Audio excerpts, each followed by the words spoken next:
ಸಾವಿರನೋ 2 ಲಕ್ಷನೋ ಕೊಡೋದು ಇವ್ರ ಆಫರ್ ಅಲ್ಲ, ಅದು ಮಾರ್ಕೆಟ್ ಥ್ರೂನೇ ಬರಬೇಕು.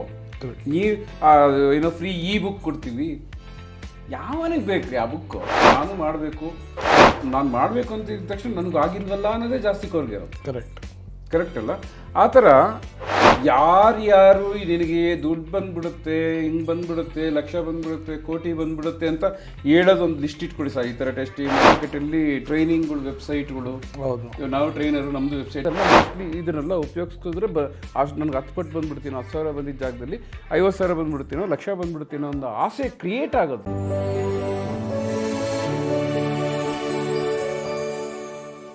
ಕರೆಕ್ಟಾಗಿರಬೇಕು, ಇದು ಕ್ವಾಲಿಟಿ ಸರಿ ಇಲ್ಲ ಅನ್ನೋದನ್ನು ತಿಳ್ಕೊಂಡು ಬರೋದು.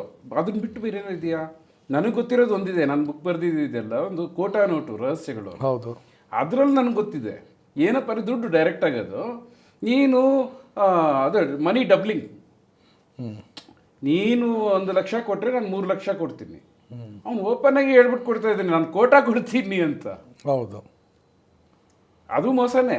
ಅದೆಲ್ಲ ಆ ಥರದ್ದೆಲ್ಲ ಏನೂ ಇಲ್ಲ. ಆ ಬುಕ್ಕಲ್ಲಿ ಫುಲ್ ಕ್ಲಿಯರ್ ಮಾಡಿದ್ದೀನಿ ಅವಾಗಲೇ 20-25 ವರ್ಷದಿಂದಲೇ. ಆ ಥರ ಅಟ್ರ್ಯಾಕ್ಟ್ ಆಗೋದು, ಮನಿಗೆ ಅಟ್ರ್ಯಾಕ್ಟ್ ಆಗೋದು ನಾರ್ಮಲ್. ಬಟ್ ಹೆಂಗೆ ಐಡೆಂಟಿಫೈ ಮಾಡೋದು ನೋಡಿ ಸರ್. ಇವಾಗ ಆಮೇಲೆ ಮನಿ ನಾನು ಕೋಟಾ ನೋಟ್ರು ಅಂತ ಹೇಳಿದ್ನಲ್ಲ, ಅಲ್ಲಿ ಬಂದು ನೀನು 1 ಲಕ್ಷ ಕೊಟ್ಟರೆ ನಾನು 3 ಲಕ್ಷ ಕೊಡ್ತೀನಿ ಅಂತ ಹೇಳ್ತಾರೆ. ಅದು ಕೋಟಾ ಅಂತಲೂ ಹೇಳ್ತಾರೆ, ಒರಿಜಿನಲ್ ಥರ ಇರುತ್ತೆ ಅಂತಲೂ ಹೇಳ್ತಾರೆ. ಕೊಡಲ್ಲ, ಕಿತ್ಕೊಂಡೇ ಬಿಡ್ತಾರೆ 1 ಲಕ್ಷನ. ನೀನು 3 ಲಕ್ಷ ಬರುತ್ತೆ ಅಂತ ಹೇಳಿದ್ರೆ ತಾನೆ ನಿಮ್ಮ ಹತ್ರ 1 ಲಕ್ಷ ತಗೊಳಕ್ಕಾಗೋದು. ಕರೆಕ್ಟಾ?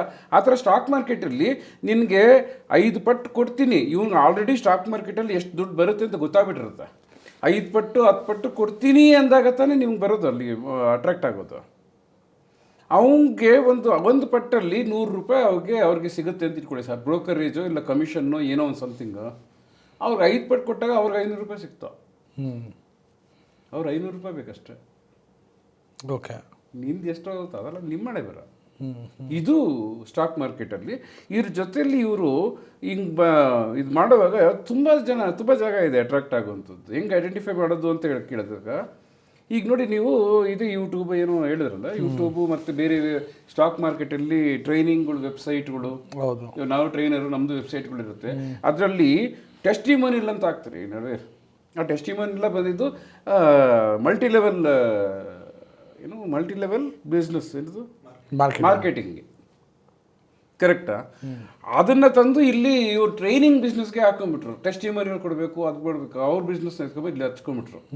ಅದರಲ್ಲಿ ಏನು ಮಾಡ್ತಾರೆ, ನಾನು 10 ಲಕ್ಷ ಸಂಪಾದನೆ ಮಾಡಿದೆ, 50 ಲಕ್ಷ ಸಂಪಾದನೆ ಮಾಡಿದೆ, ಕೋಟಿ ಸಂಪಾದನೆ ಮಾಡಿದೆ ಅನ್ನೋದು ಬೇರೆ ಒಂದು ಅಟ್ರಾಕ್ಷನ್ ಆಗ್ತಾ ಇರುತ್ತೆ. ಹೌದು, ಇಲ್ಲಿ ಇವ್ರು ಇನ್ನೊಬ್ರು ಅರ್ನ್ ಮಾಡಿದ್ರೆ ಮನುಷ್ಯನಿಗೆ ಇನ್ನೊಬ್ಬನಿಗೆ ಒಂಥರ ಇರುತ್ತಲ್ಲ ಸರ್, ನಾನು ಮಾಡಬೇಕು, ನಾನು ಮಾಡಬೇಕು ಅಂತ ಇದ್ದ ತಕ್ಷಣ ನನಗೆ ಆಗಿಲ್ವಲ್ಲ ಅನ್ನೋದೇ ಜಾಸ್ತಿ ಕೊರ್ಗಿರೋದು. ಕರೆಕ್ಟ್ ಅಲ್ಲ? ಆ ಥರ ಯಾರ್ಯಾರು ನಿನಗೆ ದುಡ್ಡು ಬಂದ್ಬಿಡುತ್ತೆ, ಹಿಂಗೆ ಬಂದ್ಬಿಡುತ್ತೆ, ಲಕ್ಷ ಬಂದ್ಬಿಡುತ್ತೆ, ಕೋಟಿ ಬಂದ್ಬಿಡುತ್ತೆ ಅಂತ ಹೇಳೋದೊಂದು ಲಿಸ್ಟ್ ಇಟ್ಕೊಡಿ ಸರ್. ಈ ಥರ ಟೆಸ್ಟಿಮೋನಿಯಲ್ಲು, ಆಮೇಲೆ ಫ್ರೀ, ಆಮೇಲೆ ಏನದು ಆಫರು, ಡಿಸ್ಕೌಂಟು, ಈ ಪದಗಳೆಲ್ಲ ಇಂಗ್ಲೀಷ್ ಪದಗಳೆಲ್ಲ ಬರೆದಿಟ್ಕೊಂಬಿಡೋದು. ಅದೆಲ್ಲ ಎಲ್ಲೆಲ್ಲಿ ಯೂಸ್ ಮಾಡ್ತಾರೋ, ಯಾರ್ಯಾರು ಯೂಸ್ ಮಾಡ್ತಾರೋ ಅಲ್ಲೆಲ್ಲ ಹೋದರೆ ಒದೇನೆ ಅಂತ ಫಿಕ್ಸ್ ಆಗಿಬಿಟ್ರೆ ಆಗುತ್ತೆ.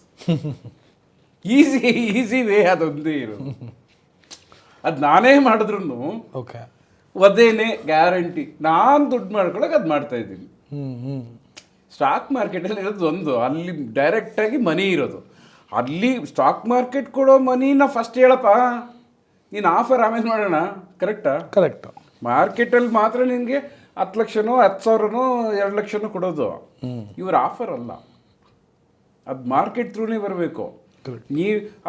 ಏನೋ ಫ್ರೀ ಬುಕ್ ಕೊಡ್ತೀವಿ, ಯಾವನಿಗೆ ಬೇಕ್ರಿ ಆ ಬುಕ್ಕು? ಏನು ಆ ಬುಕ್ಕಲ್ಲಿ ಏನಾದ್ರು ಬೇರೆ ಏನಾದ್ರು ಮ್ಯಾಜಿಕ್ ಮಾಡಿದ್ದೀರಾ? ಏನೂ ಇಲ್ಲ. ಕರೆಕ್ಟು. ಎಲ್ಲೆಲ್ಲ ಅಟ್ರಾಕ್ಟ್ ಆಗ್ತಾರೆ ಅದೊಂದು ಲಿಸ್ಟ್ ಮಾಡ್ಕೊಂಬಿಡಿ. ಯಾರ್ಯಾರು ಈ ಪದಗಳು ಯೂಸ್ ಮಾಡ್ತಾರೆ, ಆಫರು, ಆಳು, ಮೂಳು, ಇದೆಲ್ಲ ಮಾಡೋದಿಲ್ಲ ಅಟ್ರಾಕ್ಟ್ ಮಾಡೋಕ್ಕೆ. ಇವ್ರಲ್ಲಿ ಮಾರ್ಕೆಟಲ್ಲಿ ಬಂದು ಅವ್ರಿಗೊಂದು ಇಷ್ಟು ಬರುತ್ತೆ ಅಂತ ಗೊತ್ತಾಗ್ಬಿಟ್ಟಿರುತ್ತಲ್ಲ, ಅಲ್ಲಿಗೆ ಬಂದು ಇದೆಲ್ಲ ಮೋಸ್ಟ್ಲಿ ಇದನ್ನೆಲ್ಲ ಉಪಯೋಗಿಸಿದ್ರೆ ಅಷ್ಟು ನನಗೆ 10 ಪಟ್ಟು ಬಂದ್ಬಿಡ್ತೀನೋ, 10,000 ಬಂದಿದ್ದ ಜಾಗದಲ್ಲಿ 50,000 ಬಂದ್ಬಿಡ್ತೀನೋ, ಲಕ್ಷ ಬಂದ್ಬಿಡ್ತೀನೋ ಒಂದು ಆಸೆ ಕ್ರಿಯೇಟ್ ಆಗೋದು. ಆಸೆ ಬಂದು ಕ್ರಿಯೇಟ್ ಮಾಡಿಕೊಂಡು ಆಫರ್ಗಳಿಗೆ ಬಲಿ ಆಗ್ತಾ ಇದ್ದಾರೆ ಅನ್ನೋದು ಗೊತ್ತೇ ಇಲ್ಲದೆ ಬಲಿಯಾಗೋದು ಹೆಸರು ಏನು ಗೊತ್ತಾ, ದೇವ್ರ ಅಮೃತ ಹೆಸರನ್ನ ಅವರು ಹೊಸ ಇನ್ವೆನ್ಷನ್ ಅದು ಅವ್ರ ಹೆಸರು ಹೊಸ ನೇಮಿಂಗ್ ಸೆರೆಮನಿ ಅಂತ ಹೇಳ್ಬೋದು. ಇಂಥವರು ಆಟ ಆಡೋ ಲೆವೆಲ್ಗೆ ಹೋಗ್ಬಿಡೋದು. ಎಲ್ಲಿಂದ ಇಲ್ಲಿಂದ ಮಾರ್ಕೆಟಲ್ಲಿ ನಿಜ ಏನಿದೆ, ಮಾರ್ಕೆಟಲ್ಲಿ ಎಕ್ಸ್ಚೇಂಜ್ ಏನು ಹೇಳ್ತು, ಸೆಕ್ಯೂರಿಟಿ ಅಥಾರಿಟಿ ಬೋರ್ಡ್ ಏನು ಹೇಳ್ತು, ಅದೆಲ್ಲ ಮರೆತು ಬಿಟ್ಟು ಇಲ್ಲಿ ಆಚೆ ಬಂದು ಈ ಆಫರು ಈ ಆಳು ಮೂಳು ಅಂತ ಓದೋರೆಲ್ಲರೂ ದೇವರೇ ಸರ್. ಅವ್ರ ಜೀವನದಲ್ಲಿ ಉಳಿಯೋದೇ ಇಲ್ಲ ಮಾರ್ಕೆಟಲ್ಲಿ. ಕರೆಕ್ಟ್. ಎಷ್ಟು ದಿನ ಇರ್ತಾರೆ ಪಾಪ ಸ್ಮಶಾನದವರು ತಾಸ್ತು ಅಂದಿದ ತಕ್ಷಣ ಮುಗೀತು ಅವ್ರ ಕತೆ. ಮಾರ್ಕೆಟಲ್ಲಿ ಎಲ್ಲಿರೋಕ್ಕಾಗುತ್ತೆ? ಹೌದು ಸರ್. ಇವಾಗ ನೀವು ಹೇಳಿದ ಪ್ರಕಾರ ಸ್ಟಾಕ್ ಮಾರ್ಕೆಟ್ ಅನ್ನೋದು ಬಿಸ್ನೆಸ್ ಆದಮೇಲೆ ಒಬ್ಬ ಪ್ಲೇಯರ್ಗೆ ಲಾಸ್ ಆದರೆ ಮಾತ್ರ ಟ್ರೇಡರ್ಗೆ ಪ್ರಾಫಿಟ್ ಆಗೋದಾ ಸರ್? ಹಂಗಿಲ್ಲ. ಅದು ಇವ್ರು ಲಾಸ್ ಮಾಡ್ಕೊಂಡ್ರೆ ಅವ್ರ ಪ್ರಾಫಿಟ್, ಅವ್ರು ಲಾಸ್ ಮಾಡ್ಕೊಂಡ್ರೆ ಇವಾಗ ಟ್ರೇಡರ್ ಲಾಸ್ ಮಾಡ್ಕೊಂಡ್ರು ಅಂತ ಇಟ್ಕೊಳ್ಳಿ, ಹಂಗಾದ್ರೆ ಇನ್ನೊಂದು ಟ್ರೇಡರ್ಗೂ ಪ್ರಾಫಿಟ್ ಆಗುತ್ತಲ್ಲ. ಹೌದು, ಈ ಕಡೆ ಟ್ರೇಡರ್ ಲಾಸ್ ಆ ಕಡೆ ಅವ್ರಿಗೆ ಪ್ಲೇಯರ್ ಲಾಸ್ ಮಾಡ್ಕೊಂಡ್ರೆ ಮಾತ್ರ ಟ್ರೇಡರ್ ಪ್ರಾಫಿಟ್ ಅಂತ ಇಲ್ಲ. ಟ್ರೇಡರ್ ಲಾಸ್ ಮಾಡ್ಕೊಂಡ್ರೆ ಟ್ರೇಡರ್ ಪ್ರಾಫಿಟ್ ಆಗ್ಬಿಡುತ್ತೆ. ಈ ತರ ನಾವು ಹೋದಾಗ ಆಕ್ಚುಲಿ ಏನಪ್ಪಾ ಅಂದ್ರೆ ಯಾರು ಆ ಬಿಸ್ನೆಸ್ ಮಾಡ್ತಾರೆ, ಬಿಸ್ನೆಸ್ ಅಲ್ಲಿ ಬರೀ ಈ ಕಾಮನ್ ಪೀಪಲ್ ಇದಾರಲ್ಲ, ಕಾಮನ್ ಪೀಪಲ್ ಅನ್ನೋರು ಟ್ರೇಡ್ ಮಾಡೋದಿರಲ್ಲ ಅವರೇ ಇಂಪಾರ್ಟೆಂಟ್.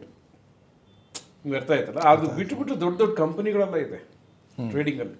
ಹೌದು, ಅವ್ರು ಲಾಸ್ ಮಾಡ್ಕೊಂಡ್ರೆ ನಮಗೆ ಟ್ರೇಡರ್ ಪ್ರಾಫಿಟ್ ಆಗುತ್ತಲ್ಲ. ಇವಾಗ ಸಮ್ ಮ್ಯೂಚುವಲ್ ಫಂಡ್ಸ್ ಇದೆ, ಇನ್ಶೂರೆನ್ಸ್ ಕಂಪನೀಸ್ ಇದೆ, ಬ್ಯಾಂಕ್ಸ್ ಇದೆ.